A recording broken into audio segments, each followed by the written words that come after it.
mo kong tutularan kasi hindi mo kakayanin. Mauubos ka. Baka ikamatay mo. Hindi mo alam kung gaano kahirap yung laging ikaw na lang yung bahala. Nakakapagod.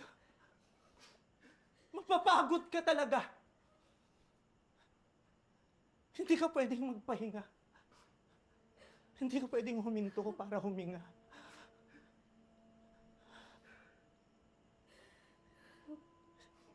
Hindi ka pwedeng magpahinga talaga.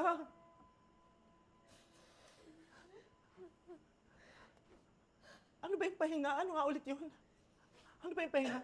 Pahinga ba yung ano, yung wala ka munang iisiping ibang tao, yung sarili mo lang muna, yung ba yung pahinga?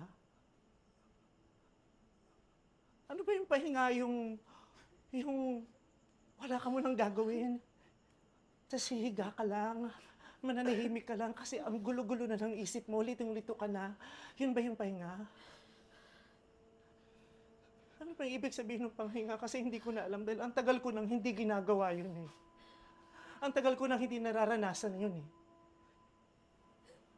Kasi hindi ko naman pwedeng sabihin sa pamilya ko na, sandali lang ah!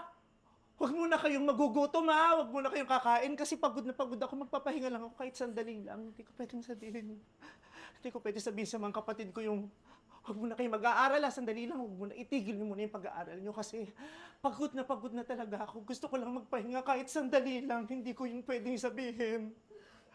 Hindi ko pwedeng sabihin sa inyo na huwag muna kayong magkakasakit o kaya huwag muna kayong bibili ng gamot pag may sakit kayo kasi ang sama-sama na rin ang pakiramdam ko kasi pagod na ako. Magpapahinga lang ako sandali. Hindi ko pwedeng sabihin yun. Hindi ako pwedeng magpahinga. Hindi ako pwedeng huminto. Dapat tuloy-tuloy! Hindi pwede yung sandali lang.